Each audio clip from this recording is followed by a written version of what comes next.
And we're live. Last day before Christmas. This is a big day. I don't know why, but I feel like I'm catching up to life and all these crazy projects I do. The worst thing that can happen to me is I have like 1 or 2 days of downtime. And what is that? What is that on that desk there?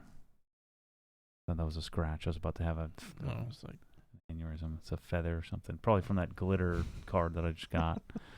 The person is dead to me. Yeah, we're here, and I'm just digging out of a hole. I put the Stanleys up so I can get those out of here. I'm tired of moving those darn things around. And driving me freaking crazy. I hate it when I do that. When we just need to get it done, but we got a lot of projects going on. I brought the GT3 here today, hoping I could put the roll cage in. I haven't gotten to that, and so I made a video for the new hose nozzles, which we now have, bucket filler nozzles. And by have, you mean have on the way here. They're not in the store yet. Close enough. Yeah. The new Rupes stuff, the new version of the Nanos that you can buy. The Nano's the same, so don't get too excited, but it's different ways to buy it. And then I was going to make a video on the Bucket Joe, the portable, and I got sidetracked. Key change? You want to say something about that? Yeah, the really fancy OG keychains that Eric from Ivan & Co. Jewelers made for us. We have a small batch. How many of those did we have? I think they're a total of 12, 7 bronze and 5 silver. Gotcha. Yeah, so I had them do a small little allotment. If you want one of those, they're $200 freaking bucks. So just know. I mean, these are handmade one-offs. And if I ordered 10,000 of them, then they'd be be $80. But we ordered 7 of them, 10 of them. So keep that in mind when you go and look at it. The silver one has actual silver in it, doesn't it? I think so. I don't know those details. It's in the item description though. Yeah, so check it out if you want one of those. Those are up. They've been working diligently on Tool Grid to get that up and running. Bryce is weighing everything. They took photos. They're making the product descriptions. The product's been ordered, probably ship early next week to us. So we'd hopefully have it the week after Christmas because I gave everybody off for the next several days. Yeah, take it easy on us. We'll give some people a break. So if you place an order, just know that we'll have it out in a week. So the whole get it by Christmas, it's too late for that anyway. The UPS would probably not get it there. FedEx would probably not get it there anyway. So yeah, we tried to make everyone aware of that on the Instagram post, Facebook, and yeah. So yeah, we'll be back on the 30th of December. Yeah, and then we'll be here working it on the like the rest of the year. So we won't be taking any crazy time for the new year. So, but that week, the last week of the year and first week of next year, we'll be back and getting things out. And we're building back stock and getting our shelves filled back up and getting everything back to normal. All right, so I wanted to bring up before we get started because folks were asking about last week about the garage giveaway, the approximate odds and such. And so as of this morning, so this doesn't include orders today, there are approximately 2,728 different entries. Okay, so you have less than 1 in 3,000, or greater than 1 in 3,000 chance, I should say. Okay, that's pretty sweet. As of today, now that if you do your thing last time, like where you posted the last day, and there's a ton of orders that come in, of course that number is going to go up. Yeah, hopefully. But as of now, that's what it is. Yeah, I gotta make some kind of post on that. How much money have we got? How much have I made any money yet? Yeah, the yellow. Yeah. What did just tell me? I can't see it. 15,692 and 40 cents. Okay. Now that's a little off just because it's probably $10,000. Yeah, because some of that stuff went out on Black Friday, so there was 10% maybe off. not that much. It was probably $13,000 to the good. It was. We'll see. So I'm hoping the next garage giveaway, I'll make $213,000. That's the goal. So. I do think that if this one goes like I think it's going to go, then I think that the next version I'll do it will create even more buzz. We'll create some new products and things that people might have an interest in, and I think that's going to be cool. All right, let's see what else. So Mike chimed in here, 923 silver, whatever that means. So that's what the keychain's made out of. No, cool. And lots of people saying, hey, we deserve a break. There you go. Thank you. Yeah, I mean, I probably won't take a break, but everybody else will. Yeah, the OG Christmas party's tomorrow night, so that'll be fun. Yeah, so we're going to tell everybody a little bit about that. I mean, what I wanted was, did we talk about this? I don't think so. We did briefly last week. I don't want to do like some hokey crap. No white elephant gift exchange. Yeah, none of that junk. What I wanted to do was make it nice. Make it something that I guess maybe people would talk about a white elephant gift exchange more than they'll talk about this. But I wanted to do something cool, something at my house. Hopefully show some appreciation and get some, have an amazing meal and just hang out with everybody. Not some goofy dress up event or something where you got to play house. Let's have a real just evening of amazing food, and I'll be coming off my cleanse at that evening, so hopefully I won't be able to eat too much, and that's the goal. So I'm excited about that. Yeah, it's gonna be a lot of fun. Super nice. Zach, who is preparing our meal for us, asked me if I wanted to know what the menu was, if I wanted to be a surprise. Mm-hmm.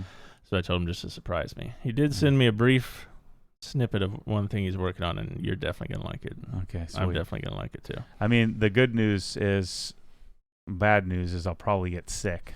But the good news is I probably won't be able to eat all that much because I've been eating virtually nothing because this cleanse has darn near killed me. Gosh, I got freaking glitter everywhere.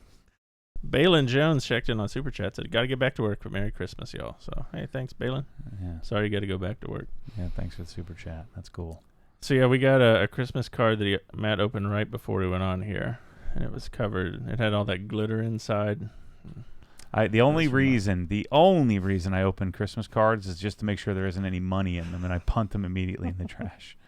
And Michelle goes and digs them out of the trash and holds on to them for who knows what reason, but I'm not interested in that. So don't send me Christmas cards. Like your card, I opened it and I threw it away. She dug it out of the trash, put it on the counter, and then I threw it away again, and now it's gone. So well, I'll bring another one over tomorrow night. Just wasted 50 cents on that stamp. Yes, you did. So those of you who send me Christmas cards, I really appreciate it. Michelle does. But she appreciates it so much that she doesn't, she stopped making them. So, We get them here at OG, too, from some of the suppliers and stuff like that. Man, you want to talk about the worst. This is probably the worst month of my life. I mean, we have gotten some of the most, I've been surrounded by the most delicious meals, the most delicious treats. Everybody's sending us crap of the most amazing things in the world, and I've made it. I've stayed strong, but man, it's been tough. You guys are eating Flipper's Pizza, my favorite pizza. And it looks like they actually got it right this time. Oh shit! Some mysterious benefactor sent us. Although, based on the way it came packaged, I think it was the same person who sent all the zebra cakes earlier this year. So this is the Christmas tree cakes. This is the chocolate version. So I prefer vanilla, but yeah, the chocolate looks good. Fortunately for you, we also have the vanilla here. Yeah, I didn't eat. I haven't eaten one of them. Look at how easy that slides down. You just shove that right down. And gross. I didn't even know existed. Cinnamon, cloves, and nutmeg. No, that's like vomit in a package. Get that out of here. Keep that one around. You guarantee closed. I won't eat it. This is closed. I'd probably just lick the icing off of that other one and throw the rest away. This one's got one left, so somebody's been snacking on those, but it wasn't Matt. So send me steaks. It's 322 Oak Street, Lady Lake, Florida, 32159. Help me out here, people. Send me some steak. Ribeyes. Yeah. New York strip, that's your... all these people are sending this stuff to me, and I don't get any of it. To give it to all you jokers. You guys are living a dream, and I'm living a nightmare. I need some, not some janky Omaha steak crap. I want some real steak. I found a new company. For some reason, I've been punishing myself every day, sitting on my my computer when I normally do it, 8 p.m. till who knows when, and I've been doing research on cooking steak. Starving, ready to eat anything in sight. And somehow I've toughed it out. Some switch clicked in my brain. And so now I'm going to test out several different steak suppliers because, buying it locally, I've tried that. It just never works right. So I'm looking for, I don't even care if it's grass-fed or whatever. I just want it to be good. And so I'm going to try several different companies. So I just got stuff from SRF Beef, I think it is. They get it from the Double R or Triple R, Double R Ranch in the Northwest. So I bought some American Wagyu and some other, whatever, what do they call it? Angus. They're Angus Northwest. I'm going to try a couple other companies. And it was the least hokey website, so hopefully that means that they have their crap together. And because all like Chicago steaks and all these places, like they have the goofiest, most market-heavy website ever. And I don't like that. That immediately, it's like, that's like a red flag for me. But I'm 226.4 this morning. Where'd you start? 240? 246.5. Oh, good. Or maybe it's, I think it was 0.5 or 0.6. Yeah. I feel great. I mean, I'm hungry. Like right now, I'm like digesting my tongue. But, just keep hitting the shakes. And, working out is really hard doing it. I shared it on the Facebook group. The Obsessed Garage Facebook group. If you're not a member, go sign up for that. But I shared the process. It's called Standard Process 21 Day. And this was probably the 12th or 13th time I did it. I went back and looked. I mean, I actually did this for the first time in 2003. And so from 2003, it might have been 2004. It was 2003 or 2004. And so I probably tried it like 12, 13, 14 times, and I've only made it through like maybe 4, where I've made it from start to finish. And so this time I'd quit at like day 7 or day 11 or something like that. And Michelle's such a darn enabler. She'd be like, yeah, just quit, and then I would go nutty and gain 10 pounds more than where I even started the thing. So, but we're going to begin marathon training here soon. Hopefully Plotz is listening to this. He's scared of getting you guys hurt. I said, heck no, we need to make a freaking competition. Let's make a running post of what everybody's times are. And he's like, oh, I don't think that's a good idea. And I said, Dave, don't be a freaking sissy. Let's do it. He's going to win anyway. So why not? Let's just win. You don't want to win. I want to beat people into submission. That's the goal. By the end of it, I don't want everybody freaking running 6-minute miles. I want to run 6-minute miles. So anyway, maybe it'll probably backfire on me. I'll be the one that gets shin splints and can't walk and break my pelvis or something stupid. But I got my fancy shoes. I got those ugly moon shoes from Hoka One, and then I got the fancy Nike, what are they, Fly Knit 4%, I think they're called. Jeff will remind us in the chat. Ready to go. Ready to become a fit individual. Before we get too far off track here. A little late for that. Yeah, we had a few people ask about favorite cut of steak and then how you like it cooked. Ribeye, medium. So on the solid medium side of medium, and I've been lurking. I'm not doing this sous vide bull crap. I'm going to cook it for real. I don't like the idea of boiling it in plastic. That doesn't make any sense to me. And so I've been working on, grilling technique. I ordered some avocado oil last night. I've been watching Sam the Cook on YouTube, and so ribeye is my favorite. And I don't like filet. I don't know. Filet is like white trash fancy. I think you can put it in the prime rib category. And I bought some Japanese steak knives. So I've been watching the Perfection channel. Ricky Tran is the guy. And now I need to learn how to sharpen. But, the knives I got, like you could literally cut your finger off if you're not careful. I've never had anything so darn sharp in my life. But I got an 8-inch Japanese chef's knife and a 6-inch utility knife. And then I may add to that. I got to get I want to get a walnut cutting board. And then I'm going to start preparing steak, both in the skillet and on a grill, and test out different cuts and different styles and different companies. And then I'm gonna perfect my making a pan sauce technique and stuff. I don't know. I kind of got into it while I'm starving myself. I'm hoping if I get into something like that'll help me from eating Twinkies and chocolate Christmas tree cakes. Gotcha. That's the plan. That's one place where we are aligned 100%, because any steakhouse I go to is just ribeye medium. I don't even have to look at the menu. Ribeye medium, and give me some sort of lobster mac and cheese that almost always lets me down. The lobster bisque. Yeah. Lots of bread. So I'm going to have to keep that under control. But I'm not going to do any kind of keto or intermittent fasting, any kind of bull crap. I'm going to eat a balanced, carbohydrate, protein-heavy diet. That's the goal. I'm chasing supplements. So I've been watching another guy on YouTube lately, Nick Bear, and he has Bear Nutrition, Bear Performance Nutrition, I think it's called. Something like that. It's Bear Nutrition. And so I'm going to be, I bought some of his stuff, and then some other people have made some suggestions to me. I forget the one company, the guy said, look, it doesn't have sucralose, which is what sweetens everything, but it still tastes good. It'd be nice if you could remove that from the protein equation. But I went to the website, and it's so darn janky market bull crap that... But I'm going to buy some to kind of try it out. Their labels are junk, but their darn website, they spent tons and tons of hours making it as bullcrap, typical fitness marketing as possible. But yeah, anyway, so Mike is editing the Inside the Hex vlog where I shared a day in the life of a CrossFit gym owner. And so now that I own that, I bought a building. So and we got I got a lot going on. Let's see. Matthew Stevens wants to know, is there an option for a portable Cox hose reel? It's not on wheels, but it is a handled version. I'm going to be going to Cox and adding a bunch of hose reels to the lineup come probably March, April, for the the coming season. I want to develop a garden hose reel. I'm gonna call Scott at Ely and give him one last chance to say, hey, before I start developing my own reel, can we open it up to me buying the Ely reel and providing that as a solution, or do you want me to chase and try to make something better? I want to incorporate Mosmatic swivels into all the hose reels.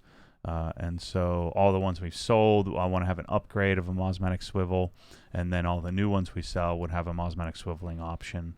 So the inlet swivel I want to make better.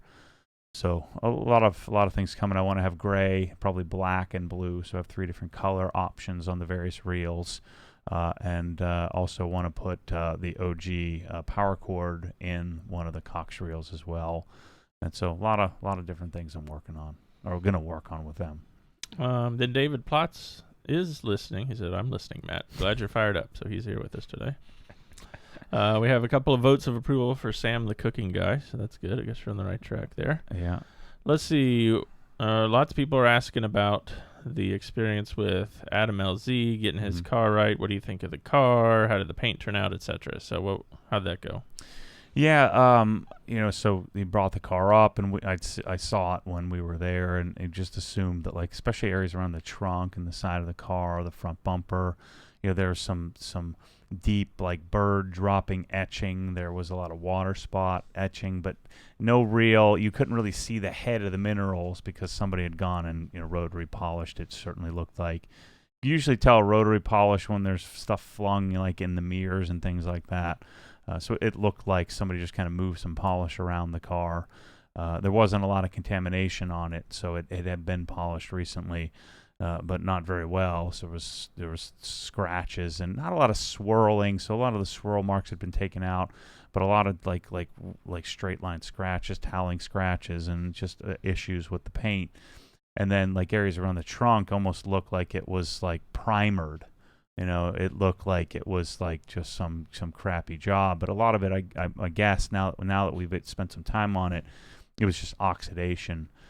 And, I don't do the whole 50-50 thing. It's hard to capture that stuff on camera. And I'm just asking people to just take my word for it. It's improved. I know people love that 50-50 bullcrap, but that's easy to fake. There's just freaking one tool on YouTube who thinks he has me figured out. He thinks he has me exposed.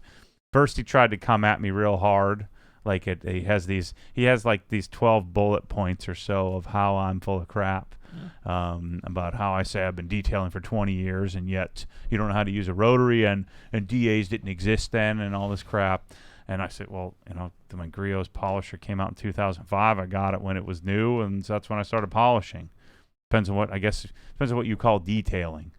And then, by the way, when you're talking about, I've said this 1,000 times.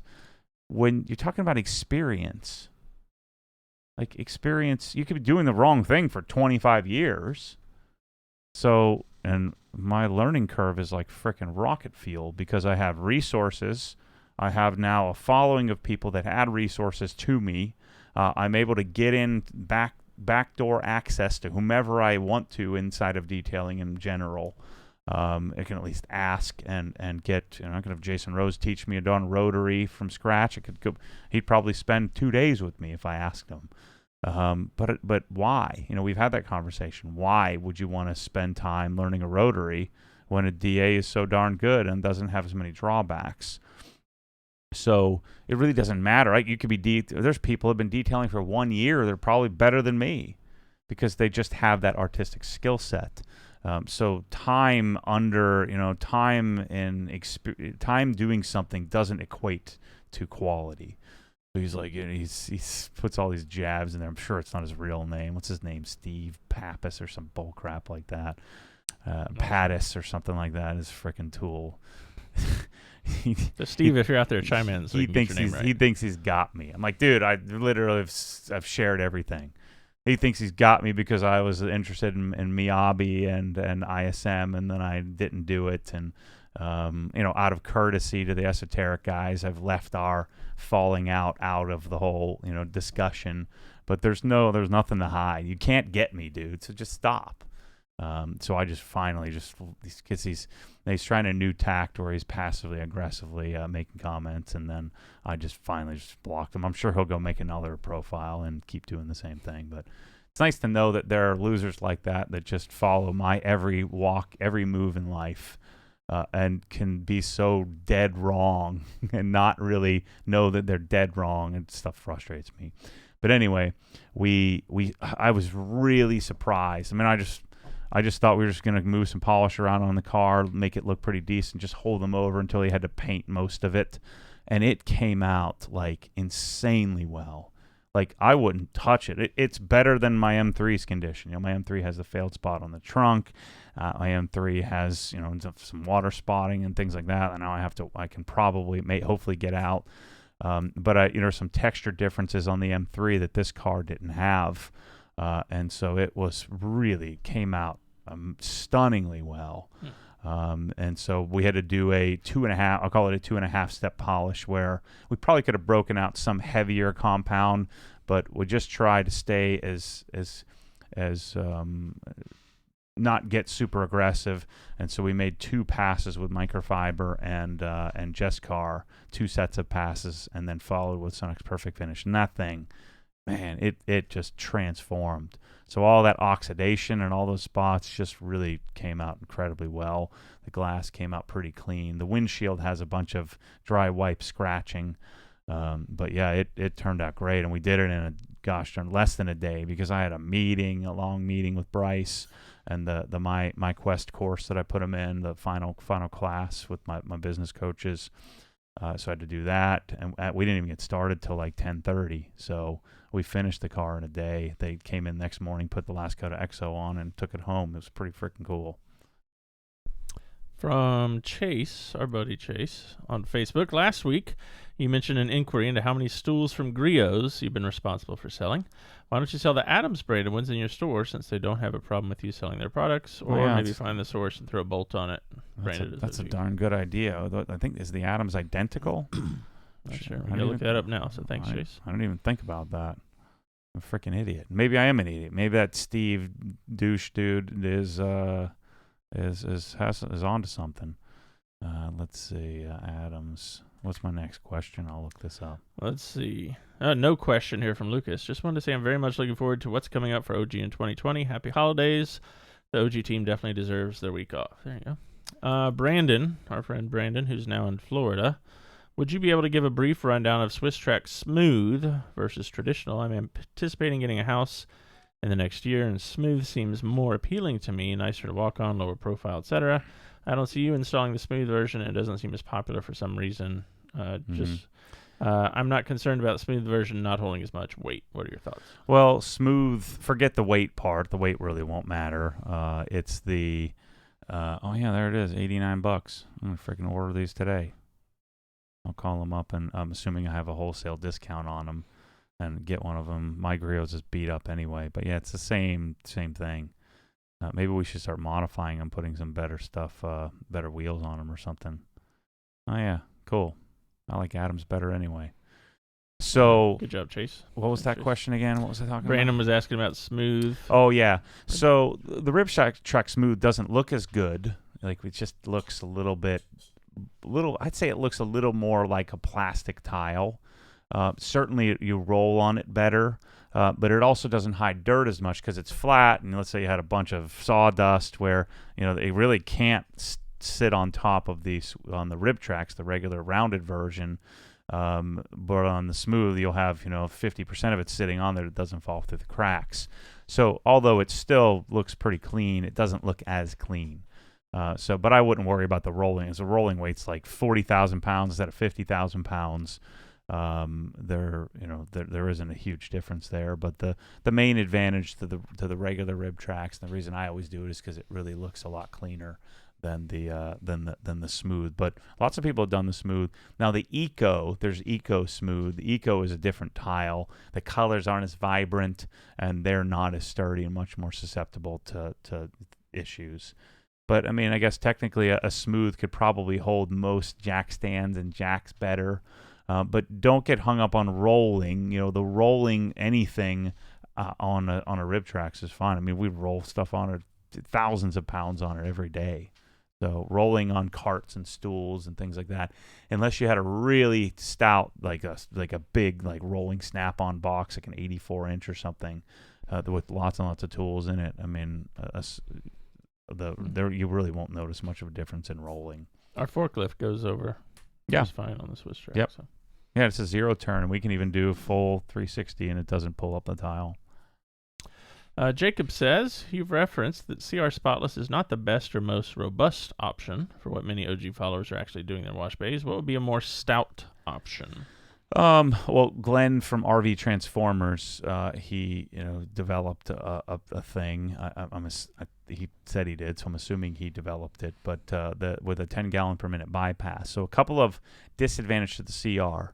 One, it's cartridge driven, so it doesn't have as much resin in those cartridges or the canisters, because there's a cartridge that goes in the blue canister, which makes it super easy to swap and change in order, and it's not messy. And so the fit and finish of the CR is much better, but it also has a max. It has a hard time with anything over 2 gallons per minute at keeping up with flow. And a lot of it's because of those canisters or the cartridges that go in the canister. And so you do the RV Transformers version. I think DI Rinse Pro, it looks to me, I don't know for sure, but I think the DI Rinse Pro people buy it from Glenn. It certainly looks like it. I'm not sure about that, though.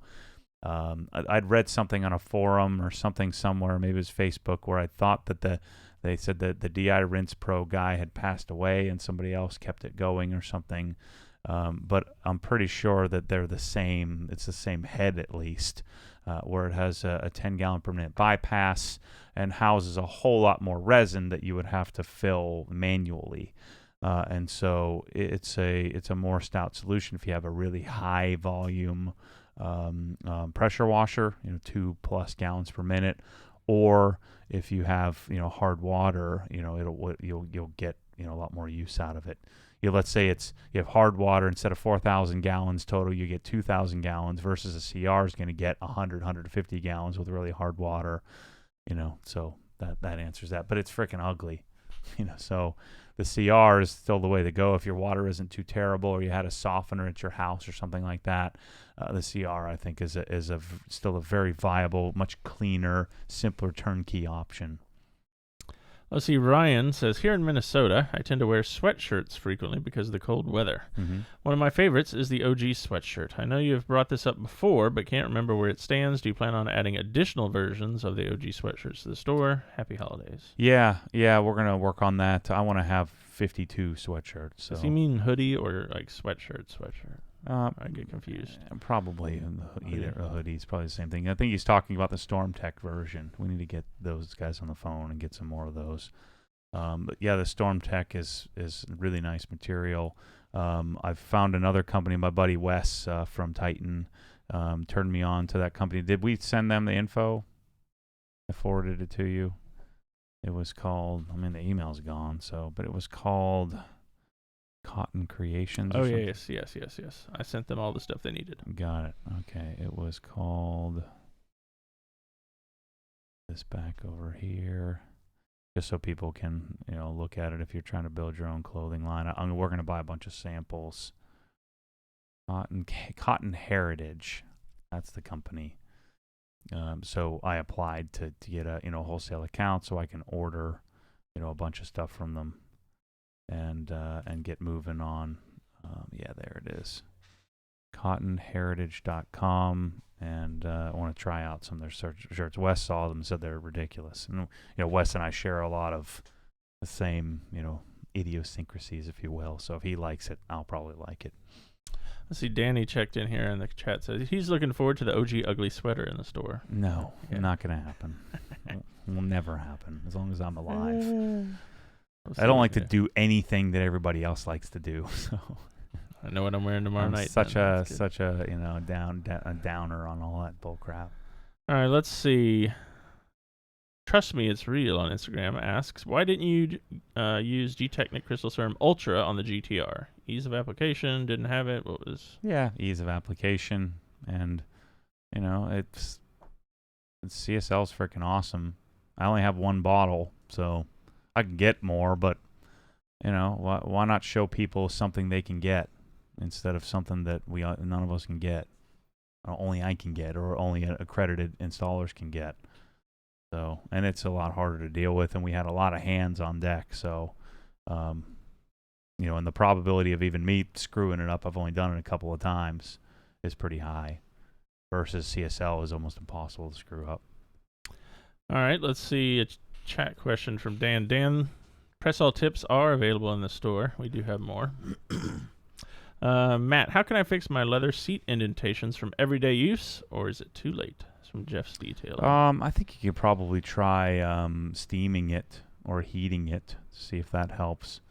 I think leather generally returns back to its normal state, but I try heating it up gently and see if that works. But I'm not a leather expert by any means, other than outside of what I know from what the little bit the Color Tech guys have taught me, and a few other things. But yeah, I would try cleaning it, steaming it, and cleaning it and conditioning it, and see if that kind of massage it a bit. Try to pull it, pull on it a little, stretch it a little bit, see if that gets it to spring back. It might also be the the padding underneath are indented. Have you decided on a time yet to do the garage giveaway drawing on Christmas? Let's say 4 p.m. Eastern. Let's do that. Good then. Let's see, 1 o'clock on the West Coast. They won't be too cranky about that. That's good. Yeah, perfect. Matt, I know you said you don't like the old Skyline, so what's your view on the newer R35 Nissan GTRs? I hate that one even more. Yeah, I don't have any experience with it. I haven't driven it purposely because I don't want to feel like my cars are slow. It's just, I don't know. It's just not my thing. It's not. That's a very Type A car. So let me rephrase it. I don't hate it. I think it looks cool. I don't mind them, but I've never wanted one. It's just not my type of car, not my style. This is a timely question here, I think, from Nate on Facebook. When are you digging into Milwaukee stuff? I'm thinking you'll end up with fuel 1/4 inch, 3/8 extended ratchets, 3/8 stubby impact, 1/2 inch high torque impact. Are there any other tools you think you'll like? So Chris and I have, are working toward getting our statistics available for some other products and references available in every single company. Like I was talking to Sonic the other day. Remember, it took me 2 years to convince Sonic to let me sell their stuff, and now they're ecstatic about how much Sonic we sell. And so they've said, hey, if you ever need anything, pretty much every company's told me that if you ever need anything, references. We'll talk about how we didn't want to let you sell it, and now it's been a great partnership. And so, but what we're doing with Milwaukee is I contacted my the marketing lady who had sent me some stuff in the past. I wanted to get some tools so that we could use in the VinWiki build, and so they've agreed. So I got to send her a list this weekend about what tools we would need for the project, and then hopefully I'm going to spend a little more time in that series talking about the tools, and then from there we'll go to I want to get a whole bunch of exactly what I would want to sell or want to consider selling, and hopefully start to create some buzz to be able to convince them to let me be a wholesale purchaser. But that whole process will allow me to dig through the catalog, and I'll choose 9 impacts and then choose the 2 that make sense to be in my cabinet. Let's see. Here's a positive question here from Instagram. Matt loves to rant and hate on various strange things. Hydration, shredded lettuce, pizza for lunch. In the spirit of Christmas, what strange things does Matt love? Well, you know about zebra cakes. What else is on his rave list? Let's have a Christmas rave instead of a Christmas rant today. He's trying to catch me here. Zebra cakes. The one thing I love is like I will lay on the couch and take the most delightful nap when Michelle and Ryan and Kate are putting the tree together. I know that's ridiculously lazy, but I'm nonstop, and occasionally I like to shut it down. I like, I love Christmas. I like gifts and things like that. But I have such a difficult time with instant gratification that by the time Christmas comes around, I've already gotten everything times 10 in June, July, August, every single month. I'm hoping we love this meal. I'm excited to eat something. That actually leads to another question here. Coming off of your cleanse, what are like some of the things you're most looking forward to eating again? Well, steak. I want to get a sandwich. But I'm trying to not. It's not. No, I'm not trying. I'm not purposely not craving like the whatever that stuff is called. What is that stuff that MTM bought us called? It's called fuzzy. All the stuff that you ate, like 80% of it. Oh, like the caramel corn and pretzels and chocolate covered stuff. Yeah. I don't know. So I'm just not going to do it. I mean, that's the advantage of doing something crazy like this. But yeah, the food is something that I get excited about, but I don't have like a traditional thing. It's like just anything. So normally I love all the candies and cookies and all that crap that comes with it. I don't know. I'll have to think about that a little bit. Bang Bang Shrimp? Yeah. Oh, gosh, yeah. I'm going to go get some of that. Soon. I got to be careful here. This is a very, very delicate time here. Did a lot of work and went through a lot of pain in a short month. So it's time to... It'll all go away if you're not careful. Yeah. Let's see. From Passion Auto, we have Super Chat here. $19.99.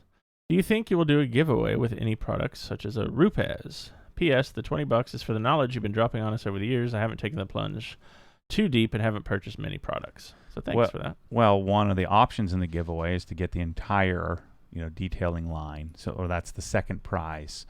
As well as the garage winner will also get one of everything as well.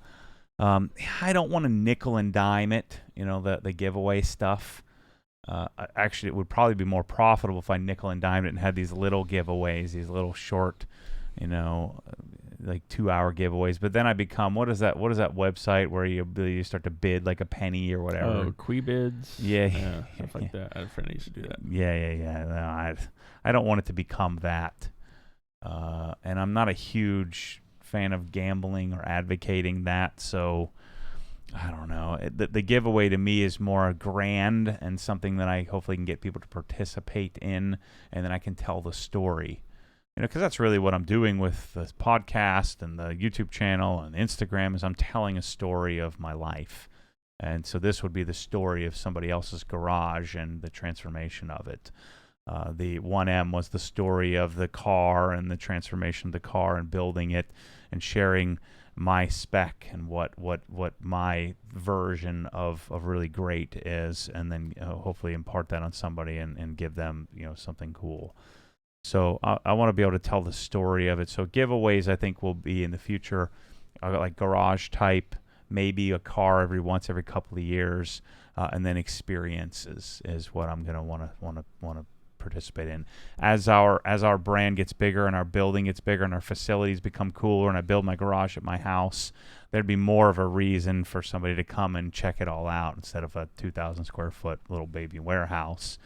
Although I think it's cool, as it gets grander and bigger. Like when I go to visit Adams, I just think it's so freaking cool just to see their whole giant operation, where they've and understanding where they came from, So, or like Rupez's facility, getting a tour of this takes about 8 minutes, unless I'm talking, then it can take 2 hours. But let's see, Edward R. Knives, who I think is someone you maybe get introduced to here soon with all your knife stuff. He's Wes's buddy down in Orlando, his son Tom and Dan. Yeah, I want him to come up and teach me how to sharpen now. Well, he wants to know your thoughts on grown-ups eating pizza for breakfast. Are you an advocate for that? I'm not. And if so, would it be cold or hot? But see, it's a little different in that, like, eating pizza for lunch is just a regular people thing. It's like a regular person move. Right? It's like you're just an average Joe, and you're just see, I can't just have a couple of slices of pizza. I'm a psychopath. So, and when I say regular is not such a bad place to be. I'm on the extreme of maniac, and so if I'm gonna have a piece of pizza, I'm gonna have the whole frickin' thing. And so eating it for lunch is just ridiculous. I just can't do that. It's a little different now because I don't really have a job. I don't have a job. I have a position in this corporation that we're building. It was very different when I had a job. When I was a Merrill Lynch guy and I'd have freaking pizza. You'd be eating pizza in a suit. It's just ridiculous for lunch. And then the rest of the day you're guzzling water and I feel like crap because I ate 7, 8, 9, 12 slices. So I'm just that's the issue for me. All right, last food-related question, then we'll move on here because I guess someone saw the picture a couple Saturdays ago when you had Sushi Saturday. They want to know, what's your go-to sushi? What do you? I like what's called a Super California roll. Most places call it that, where it's a California roll with just avocado on top. But the requisite, which Michelle taught me this, honor the source, is to use eel sauce, which is called. That sauce usually used while eating eel, or sauce made from eel? I think it's made. I don't know. I don't know any of that. Chime in the chat. But it's it's like a probably very sugary but very solid sauce. Just a little dab. And this is what they drizzle on top of sushi often, and that is magical. Like I can't even eat soy sauce anymore. With that, it also makes it a little less painful because if you eat a bunch of soy sauce, you get all swollen and thirsty and not good. Very salty. Let's see. Gary wants to know on Facebook, Matt, in the past you went to LHT Performance and had John work on your S2000 as he has briefly owned Corvettes and currently has a Z06. Have you given any thought to working with him and having a dyno tune once you're able to steer it?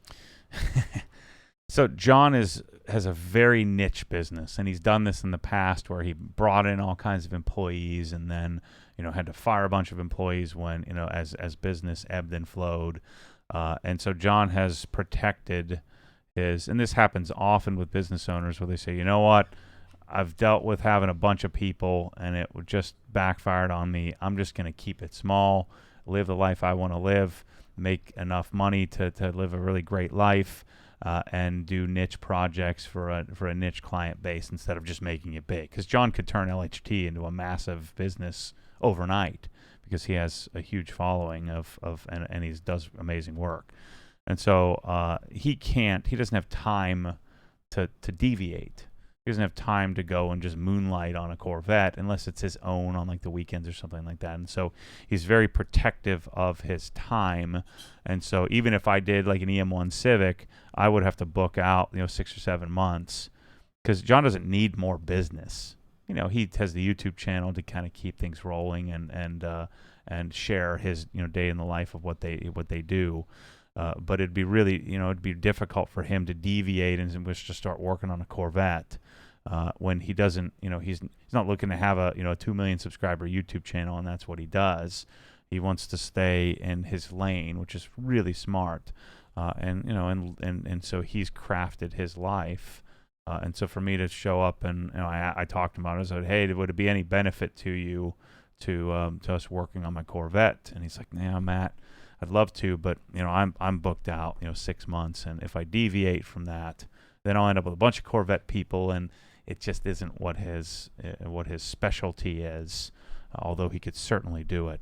And so that will give you a little more insight into, someone smartly staying in his lane and focusing on that and making what he's doing really great.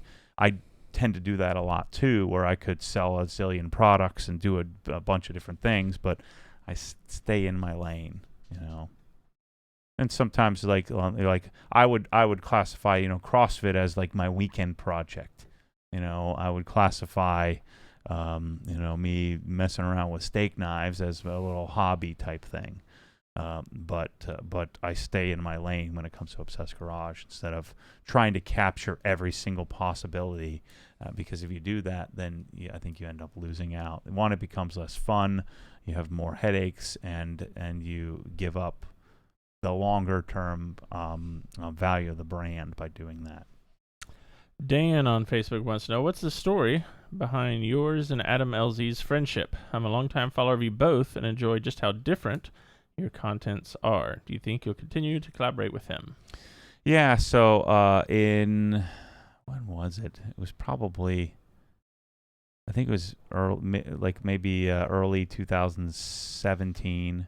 I saw, I had this kid popping up my suggested feed, probably because of the BMW, and I started watching his videos, knowing he was in Orlando, and there was a video that I watched where he talked about why he hasn't dropped out of college. He's making 7, 8, making a lot of money, hundreds and hundreds of, if not, seven figures at 21, right? And why hasn't he dropped out of UCF, even though he's, has a pretty chaotic life and has lots of opportunity? And he was, recently married, was still in college, and so I was really interested in that. I didn't know how much money he was making. I was new to YouTube, newish. New to the business side of YouTube. In the first couple of years of YouTube, I was just making videos just as therapy, and so I sent him an email, just saying, "Hey man, what are you gonna do when you graduate?" I was like, "Man, this kid knows how to enroll people. Maybe he want to come work in wealth management with me." And so I'd send him an email, just asking him, "Hey man, here's my little channel. I'm up in the Villages. I work for Merrill Lynch. What are you going to do when you graduate?" I don't remember the exact conversation in the email, but it was something like that. And he responded back, and we went back and forth a couple of times, and we decided to, hey, let's go have lunch. What he was going to have lunch with me was to probe me about what should he do with his money. I was going to go and try to convince him to come and hire, but we really didn't have an agenda. So I went, that was the reason to go there, was to find out more about him and what he was going to do with his life, to see if he had any interest. He came to meet with me to learn more about money and managing it and what should he do. And so we went there with a reason, but not an agenda. I wasn't hoping to get a client out of him, or I wasn't hoping to hire him. He wasn't hoping to get free stock tips from me. We went and met at Four Rivers and just hit it off, just talking about life. And it was, how could we collaborate, because I didn't know squat about collaborating. And he's, so that was his suggestion. He talked a lot about what he learned about YouTube and things like that, because he'd been doing it since the very beginning. In fact, he'd been kicked off of YouTube 2 or 3 times in the beginning because him and his buddies would game it, and they would just manually click all day and make money. And so then, in the beginning, a lot of people got kicked off of YouTube for doing that, because the algorithm was very simple. You just go and click and watch the ads and just do that all day, and he'd, make $1,000 or something like that, and start selling stickers and T-shirts and things like that. So he knew a lot more about social influence than I ever even thought of, and so I learned a lot from him. But he was just he's very different. I wouldn't say different, but he's much more introverted than you would think. And I just looked at him as just this really intelligent individual, and I didn't really see age, or I didn't dismiss his age or his. So there's something about certain people that have it. When they walk in a room, you just know. Like Larry Kosilla has it, whatever it is. And he, there's a reason why Larry now has a 1.2 million followers. He and he doesn't even, he makes a video like once every 3 weeks. He just walks in a room and there's just something about that human. I only see the human. Like I wasn't nervous to meet Larry Casilla or Adam LZ or any big influencers, or I've met dozens, if not hundreds of them now. I wasn't nervous to meet Jay Leno. They're just unique humans to me. But when they walk in a room, there's something about them, and so there's a broad relatability, and I just saw that in him, and I'm like, man, how does this kid do this? And it was much bigger than I thought, and I think he had maybe 600,000 subscribers at the time. This was before he'd met Roman Atwood, and he did some collaborating, which took him to multi-millions of subscribers. But he just knows he knows what people are interested in, and so he has very broad appeal. Where I have very niche appeal. And so we were able to kind of bounce ideas off of each other from a niche perspective. He eventually did hire me to manage his money. So I was managing his some of his, we were set him up on a savings plan, because it's hard for someone like me and him to invest in traditional things like real estate, or in assets like paper assets like stocks and things like that, marketable securities. It's difficult to do that because you look at the turn rate. I've talked to you about this, where if I borrow $150K for a GT3 RS that creates content, and then I'm able to use that $150,000 of capital that's I own the car, which drives people to me. The car may not be the only excuse, but the leverage then I can apply on that 3.25% loan is pretty significant, much more significant than if I went and put it in some bonds, some 5% Walmart bonds or something like that, or even stock with upside potential. The likelihood is if I turn over that $150K, I can turn it over a couple of times a month and make 20, 30, 40, 50% multiple times a month. The returns are considerably more dynamic, but there's also bigger risk in that, and that could dry up any day. And so I think you want a multi-leg stool of multiple things. But he and I had kind of talked quite a bit about that. So I took him out of my GT3, then down the street, just took him down the street, and I had a pretty, I forget which, I don't think I had the Dundon yet, but pretty aggressive exhaust, and he fell in love with it. And then him and Nicole came up and collaborated, and we made a video, and that's where we sat there and decided we'd do let's build his garage. We could probably get a lot of it sponsored.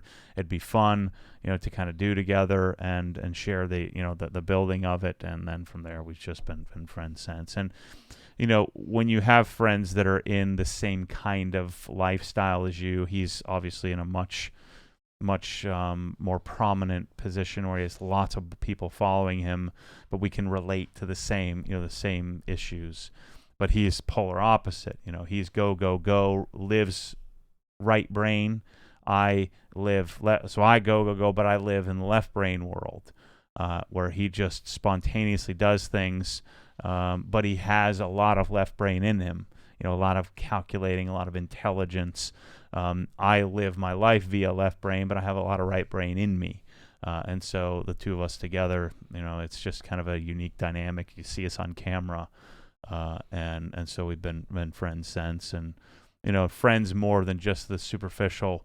We always say, man, I wish we could just set up a camera on the conversations we have about, the real conversations we have in between the stuff that, would probably get us both kicked off of YouTube, but just, things talking about life and business. And that's, kind of how we've become friends. Let's see. We have a question here from Ricky in the chat about radar detectors. Mm-hmm. Currently looking at a Uniden R3 to use on both my 1M and whatever that word is. You mentioned you're moving to the R7, so looking at that too. Any thoughts on the Redenzo XP or the Pro M? I know Jonathan, who owns or is the principal shareholder of Redenzo North America, and he's developing a new technology that is artificial intelligence based, where it will be less of just a sensing and more of a calculation, more of a. I had it in one of the SEMA, I think SEMA Day 4 video, but he's he's kind of the Redensos are decent detectors, but he's working on something that will be transcend and completely change the radar detector industry. But right now, the Uniden stuff is state of the art, and so if you follow Ariel from Vortex Radar, he's like the me with pressure washing and detailing and garage stuff. He's like that in radar detection, maybe even a little bit more versed than I am in my craft. And so I kind of follow his take on testing and things like that. And the Uniden R7 has, the front and rear radar arrows. I think it has a little bit more range. It's $400, so it's not crazy expensive. So to me, I would just swap all of my R3s and go to R7s throughout, over the next couple of months. Nick from Facebook wants to know, do you have any update on the wheels for your new GT3 RS? Have you checked out Advan GT Centerlock wheels and Porsche spec, or are you still getting the Vossens? No, I'm not getting anything yet. But, the Porsche's kind of been sitting in the background here while we got through Black Friday, working through some new products, working on Tool Grid. I'm going to be working on, moving out of the other side of the building, the CrossFit gym, and building that and moving it to its new building and moving HQ over. So I probably won't really mess with wheels until after the Spring Smokies event. But I'm waiting on my AW exhaust. I gotta email Jesse. I was thinking he was supposed to send it like Black Friday week.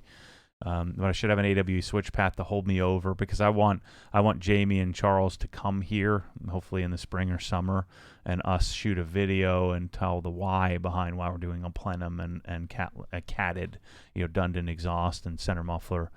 So I'm gonna have AWE to shoot some videos and do an install on that, and kind of to hold me over until we do the more sophisticated system. I think both are great.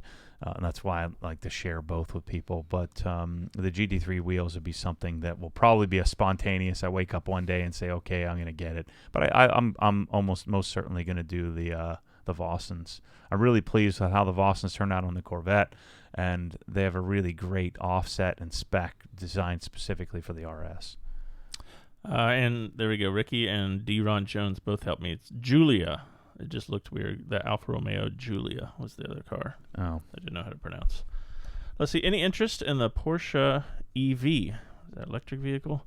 If I remember correctly, you've talked to Michelle being interested in a Tesla. Could Porsche be an alternative? No, it's freaking $220,000. I mean, I think it starts at 110 or something like that. I don't think so. I don't know. All right, let's see. Russell wants to know, are you at all concerned about the R34 Decon video getting 50,000 likes? No, I don't think it's going to happen. I just looked it up to see. How many does it have? 20,000. So, yeah, not even halfway. That's a big ask. Not happening. Yeah. There were 80,222 views, 20,000 likes. Yeah. Well, hopefully it gets some more likes in 30,000 more likes in about 3 months, and then I won't care as much. Hold on, I'm gonna go give it a thumbs down right now. I'll give it a thumbs up. I guess I can't from the app. Let's see. Did you ever finish testing all the products you got after visiting McGuire's? What are your thoughts on them? Yeah, I did. The ones that I like are the ones that are here. Yeah. So what do we have? The 3916, the heavy duty vinyl cleaner. Number 39. We have the hyper dressing, which we all knew about. We have D101 for all-purpose cleaner. We have M101. We of course have the cutting pads, all the microfiber cutting pads, and I think that's it. I think so. Yeah. What new products that you can talk about do you have coming out in 2020? Well, I can talk about any of them. I'm hoping Milwaukee, Chicago Pneumatic Air Tools, hopefully some sort of rotary screw compressor. I'll be chasing that when I build the other side of the building here, because we're going to leave the Jenny where it sits. And a design, we're going to create a design platform where you can, hire us to design it. What else do I have on the horizon? Microfiber 3.0. Think of what else. I don't think I have anything. The new hose, the bucket filler. Hose nozzle. I'm gonna want to as soon as we get on the other side, I gotta keep calling Parker Hannafin. Maybe that guy doesn't work there anymore. But I want to have custom hoses, so be able to make custom hoses with stainless ferrules. So make my own garden hoses and things like that. Make my own version of the Cobra Jet hoses. We'll have the PF 22.2. Rob just sent it to me, so I'll have the very first one. That product will be coming here shortly in bottles to replace the bottle and all your all the PF 22s that are available. I'm gonna have some insight into PF 23 as well, and then I'm working on some stuff with Mosmatic. So yeah, lots of stuff. Oh, I'm also working on a mid-tier. We're gonna find out what pricing is a mid-tier Krenzla. So we're gonna be beta testing that. So something in that Comet range, Comet and AR 630, and so that's what, $500, $600-ish dollars. And we don't know yet. That's what we'll determine. But something in that range. Angela's working on that pretty diligently, and I love the fact that this is what's so humbling and exciting for me is that I'm just excited that companies are seeking my judgment or seeking my input, and they're not always going to take it. Just like I'm seeking input, I've sought input from Todd Cooperrider and Jason Rose and sought input from all these different detailers who have Ivan LaCroix and even Levi and the Rag Company, and I've sought input from all these different sources, Rennie Doyle and yet I'm going to make up my own decision or make up my own own thing. And so I just wanted to be the person that Jamie from Mosmatic calls and says, hey, what do you think about this? Or Rob from Veloci, or Angela from Dirt Killer Krenzla USA, or whomever, John Fernandez from CR Spotless. I want to be in on those, and I think that they're starting to realize that I have a pulse on what guys like us might want. And so what I'm hoping is to be able to influence what happens, what products are created. I don't think my skill set would be in actual manufacturing. I think it would be in influencing manufacturing and then providing the information that people would want to know about the products, like Pressall, chasing these things that I think I'm uniquely suited to chase. Let's see. Taylor wants to know, he emailed me earlier this week, do you plan to sell the tool grid with sets of tools? Would love to see a full kit of tools and organizers if possible. Yeah, I think that's the longer term. I'm probably going to chase, again, I'm chasing Milwaukee now. And Milwaukee has some cool hand tools and a lot of different options of things.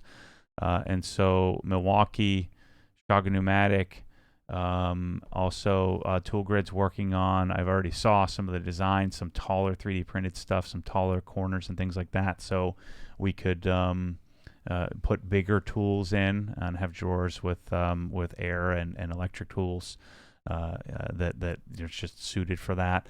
And so yeah, I'd like to sell whole cabinet arrays of everything.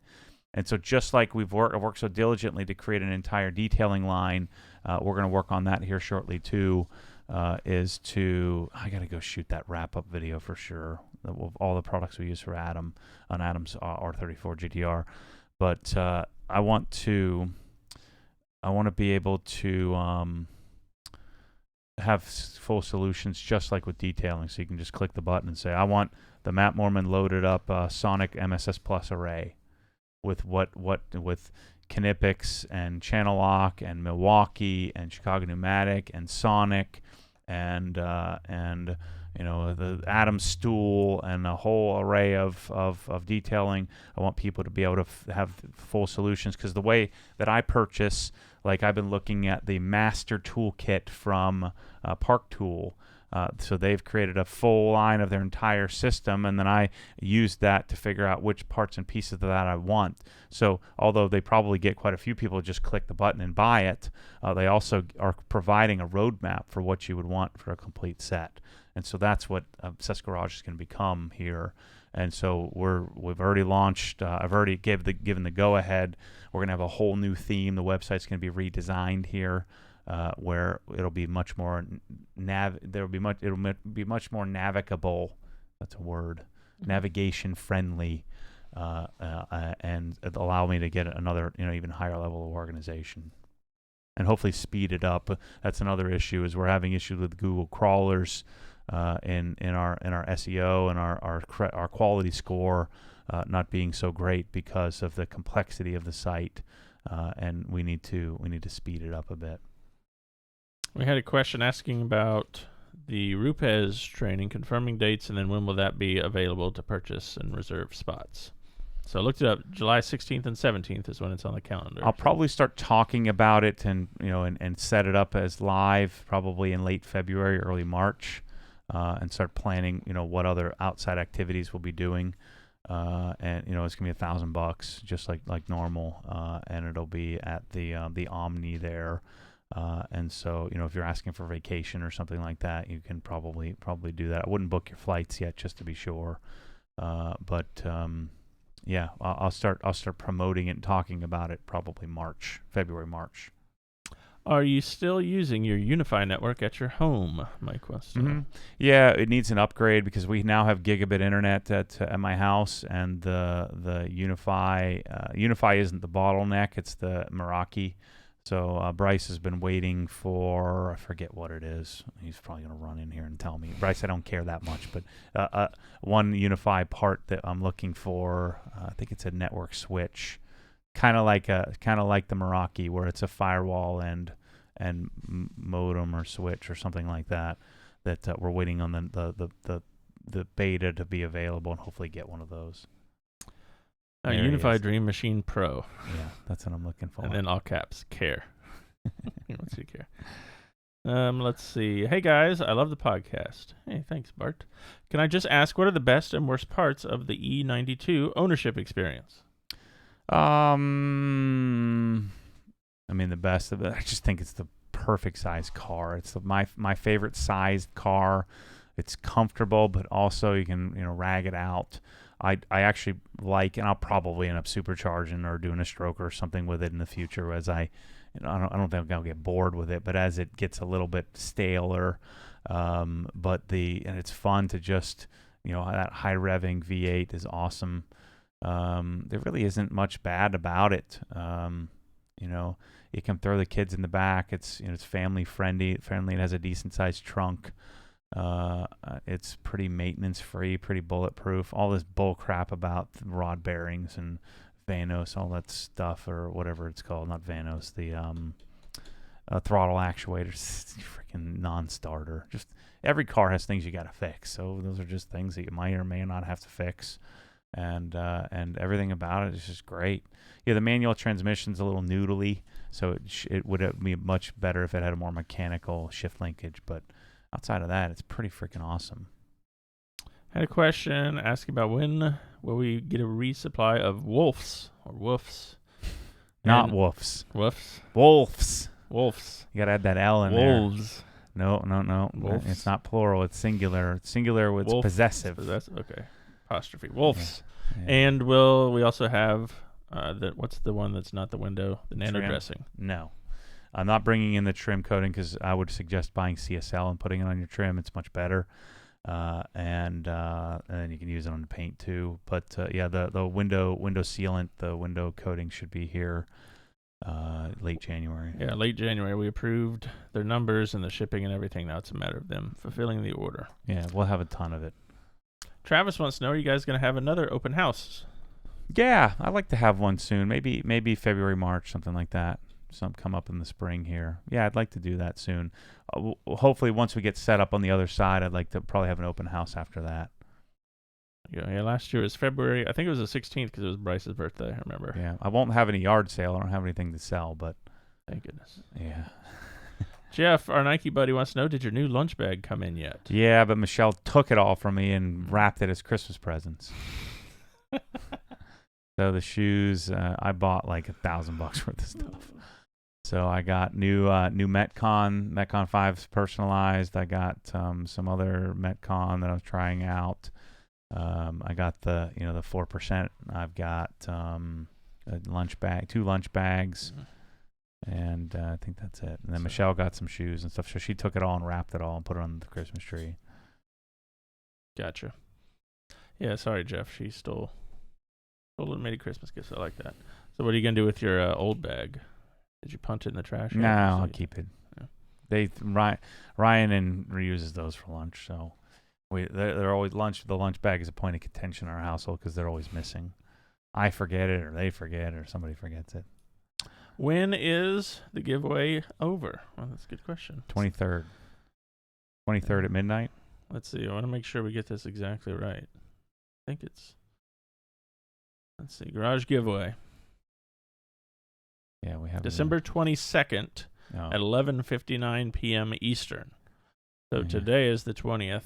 So that'll be Sunday night at 11:59 p.m. Eastern time.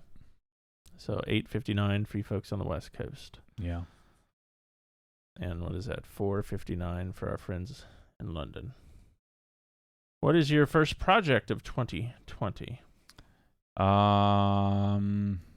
Corvette. Finishing it. So I'll be finishing everything on the Corvette. I ordered an entire Billy Boat exhaust system, so it'll be punting the crap that's on there, the LG headers that don't fit, and the mid pipe that's a little bit doesn't quite fit right, and the coarse exhaust that sounds like crap. All of those are getting punted for trial number 2 and final. I don't care if it's good or bad; it's staying on there, and then hopefully I'll be listing that car in January. Blend Mount had a suggestion that you should do the blend mount in the C7 in 2020. I'll add that to list. Yeah, it's looking like 2021 for that these days. Let's see. Efren wants to know, what's the difference between Chemical Guys and Adams polishes? Why don't you use Chemical Guys brand? Chemical Guys has too many products and not a whole heck of a lot of chops. They're just blending stuff and putting labels on it. In the very early days of Chemical Guys, they were very similar to Adams, and they just took sell it in every big box store and go retail, where Adams still has some professional viability to certain products. And so Adams is just better vetted, better quality product, But they've become a lot more parallel in the last 5 or 6 years as Adams become much bigger, much more commercialized. But yeah, that's why. All right, Travis in the chat says, Matt, I just wanted to say you have great, all caps, employees. Everyone is so helpful. Keep up the great work. Sweet. Thanks, Travis. Yeah, we're in the search. My dad and Chris have to go through the applications for. We're hiring for an entry level position, and I've also hired another guy, which I'm sure you guys will meet inside the Hex here coming up, to aid Kyle and to get started on building the team out for Obsessed Garage design and technical support. So yeah, it's happening. I'm taking another gamble. Bart wants to know, are there any large-scale plans for the gym coming up? You'll probably going to want to go watch, if you're not a member, go watch the video that Mike's putting up. It'll be up here probably this afternoon. Yes, I do. I've gone in much deeper than I'd planned. I just wanted to lease a building and just kind of build a gym that I could go to and have a little community. And I actually talked a lot about this with my art therapist about, I tend to suppress the right side of my brain, the creative side, and so this whole time I was kind of so nervous about cheating on Obsessed Garage with another venture, and I just want to do what it is I want to do, and CrossFit is one of those things that I really enjoy, and I really want to be a major part of my life. Because I do, it's so much better. Those of you guys who have gone from fat to fit or vice versa know how much better it is to be fit. And most people, excuse the arrogance here, most people haven't been the level of fit that I've been. most regular, sort of non-athletes. So I've been an athlete. I know what that's like. And to be a fat slob, I know what that's like too. And so I don't want that. And so I'm looking for something, and maybe it backfires, maybe it doesn't. I've been looking for this forever, but I'm looking for some other outlet to channel that energy to then use it for the greater good of my overall organization. And so one of the visions of CrossFit not CrossFit, of Obsessed Garage HQ was to have a CrossFit on board, on property. And I love the gear. I love the equipment. I think I have a unique perspective. I think I can build a world-class facility. And so I've decided, because we couldn't find anywhere to lease, and anybody that was gonna lease from was gonna kind of gouge it. I decided I didn't want to put it on my balance sheet, but we bought a building. I just sent money to escrow, so I bought a building for $400,000. It's a 5,000 square foot building with another 1,200 square foot covered area. I'll show it to you, but I'm going to create a clothing line. I'm going to create. I've come up with some other ideas of products that I think need to exist. And so we'll develop some products with some manufacturers and develop, there's a very particular type of subscription service that I'll probably develop. And I'm going to do that through the people that I hire, just like here. And so I'll have a position with CrossFit Dialed In, but I won't have a job there. I won't be coaching. I won't be fulfilling, but we're going to have, I think, international fulfillment, just like we do in Obsessed Garage.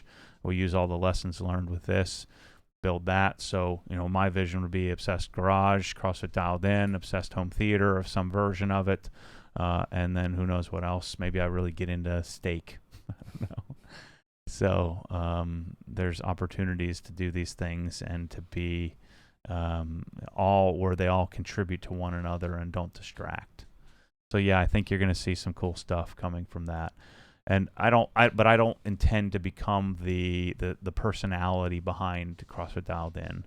I'm intending for the community to be that case, where I'm a part of the community and a contributor to the greater content. But go do me a favor, go subscribe to CrossFit Dialed In YouTube channel and follow on Instagram and Facebook. There's also a Facebook group that I created, and so I'm gonna create a social platform around that, because I want to show what it's like. And if you want to see, I'll do most of my working out stuff, my progress on that platform, on that medium, but I'm not going to be making the videos. Johnny's going to be doing that, and I've actually looked into hiring I'm going to hire another person to help manage the gym, and so it's going to be a lost leader for a little while, but I do think it can become pretty profitable. And it's something that I have a sincere interest in, having this amazing facility and community that's right here that I can frequent. So this is the part of creating the pillars where I'm going to have to create a ecosystem, because we decided to stay here in Lady Lake, Florida. So I'm going to create an ecosystem of cool things that the people that I have a tendency to hire would have an interest in. And a gym is one of them that I would want people to be a part of if that was something that interested them. To create a community of people where you're not alone. Like when I hire this 20-year-old guy that I hire and he comes up here, I want him to have stuff to do and to be a part of, and hopefully it's part of the community that I create. Let's see. Nelrock asked, when are the hose nozzles coming out? It'll be January. They're on order. We had to do a little negotiating, a little working with the supplier on that. Let's see. What is the best way you receive companies reaching out to you for partnerships? The best way? Is that what he's asking? Mm-hmm, mm-hmm. Or how do you? We get a fair amount of. I've learned this, because in the beginning I'd just take whoever would give me anything, or some of it anyway. I don't entertain like the Chinese companies who get 10 or 12 of those a week. Hey, check out this LED light or this twinkle thing. But in general, I'm reluctant to do that unless it like sparks my interest, and I say, oh yeah, I want to buy that. And then I'm learning more and more and more to forget sponsorship. I'll sponsor my darn self. because then there's a certain thing that's attached to that, even a discount. So I've even been reluctant to do that unless it's like dine-in where I know I want the stuff and I don't have a bad thing to say about it, and I can provide value to them. And so I don't do so well, and I don't need any detailing stuff. Detailing stuff I'll find on my own. But companies are always sending me stuff, and then they say promise. I said I make them promise. Like, look, I don't know if I'm gonna even. You have to catch me right on this. And this is a rub that a lot of people have. That how could you know what you're using is the best? Well, I don't. I'm just making a decision. And so I have stuff in the cabinet that I haven't touched, and those are the ones that were just really persistent and continue to send it. And who knows, they might get lucky, and I'll try it, and I might like it. But I'm not making any guarantees, and I'm promising them, do not send it to me and then call or message me saying, hey, how's it going? I didn't want it in the first place. I finally agreed to take it. And I just don't want to let anybody down. And so excuse the arrogance of this. It's more my insecurity, and I don't want to let people down. Like, I don't want to promise them something that I can't deliver on. Because I'm chasing rabbits. I'm chasing whatever's of interest to me, because I know that if it's of interest to me, then it'll be value to others. Tool grid. If that shows up, everything else gets thrown to the wayside, and I'm chasing that rabbit like immediately. I was hunting a fox with direct intent of finishing chairing the Corvette and doing this, and then I have tool grid show up, and then Adam shows up, and so there are some rabbits that are interesting to me. And I want to be able to do that forever because that's what keeps me motivated.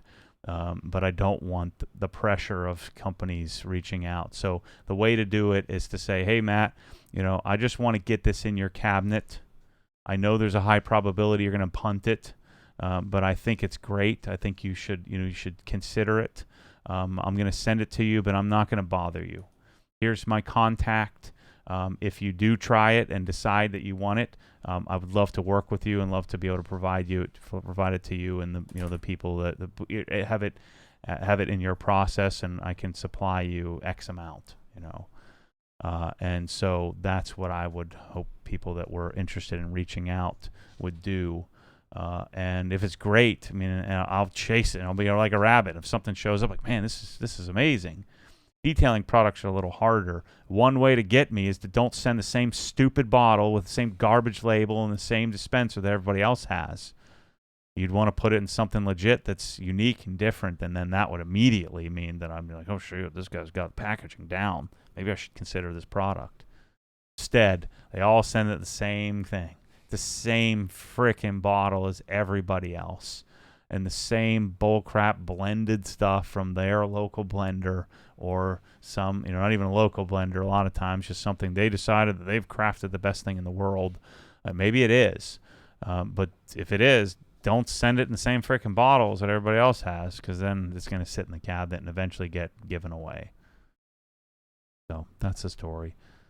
I've got that kneeling bench out there that, Ivan LaCroix said, hey, I'm working with this, one of my friends invented this thing.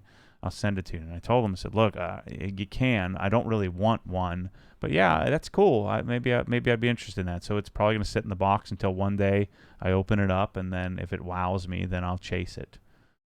And that's not a knock on anybody else. It's just I only have so much energy and so much focus and so much time, and I've got a lot of projects I'm chasing, and I want to stay in the clouds. I want to be able to chase rabbits when they come, and I don't want that pressure of you making me feel guilty, because I do. I feel guilty when I take things for free from anybody, and that's why I like to buy it. I didn't call it Billy Boat and say, hey, I'm doing this Corvette series. I just ordered it online, full price. So. All right, we got some positive feedback from Luke here. The logo for CrossFit Dialed In is very sharp looking. Thanks to Mike. Yeah, Mike did that. We kind of sat, and it took us about a day to come up with what that would look like, and we wanted a different thing, but I didn't want some stereotypical goofy kettlebell or tire or barbell or some other stupid crap that everyone else thinks they're clever. I want it to be something, just a symbol. And, why not stick with the darn hex? The hex is kind of my deal. And so we we came up with that everything would have a hex in it, even though the hex is it's a bolt or a nut. Sorry, it's the hex is kind of my tag or my symbol, or the brand symbol. And CrossFit Dialed In will share a lot of the same tendencies as what Obsessed Garage has. So I wanted to maintain that. But yeah, we're gonna create some content and create videos and things like that to show the community, to show people that it's not what you think it is, and to show how it may or may not be different, and if it's something that people want to be involved in, something I want to be involved in. So I want to share that, just like I want to share the hose nozzle we came out with because I want to use it, and so I can impart that same thing on somebody else who might be interested in the same thing. All right. It's 3:25. You got any parting thoughts today? No, I got to get out there, and I want to make a video so we can wrap up the LZ series with everything that I used. So I got to go do that fast. So Bucket Joe is getting pushed to the wayside again, and my GT3 RS is apparently not getting done either. Shoot. Anyway, yeah, chasing rabbits. All right, that's the theme. We won't be back next week. I'll be away. But, live stream on YouTube, so we will have a live stream on Christmas Day where I do the giveaway. Wednesday, 4 p.m. Eastern, and if you want to get an order in before then, was that Sunday night? We said 11:59 p.m. Eastern is last. So yeah, last so chance. we're done shipping right about now. So likely just know that I hate this, but I got to give these people something, man. They work too freaking hard. So you bring the heat on me if you're cranky. I probably won't answer. I'll send it to Kyle, but Kyle won't answer you for a week or so. And so I hope you appreciate that. If you have a business and employees, or you are an employee, think about it from that perspective, that these people kill themselves for the quality and what we're hoping to accomplish here. And so I wanted to give people just a 9 days of reprieve. And we'll hit it hard come the whatever the date is. They come back the 30th. 30th, yeah. So anyway, thanks for listening. Thanks for watching. We'll catch you for the next one. As always, stay tuned for more crazy. I got a lot of it. That's for darn sure.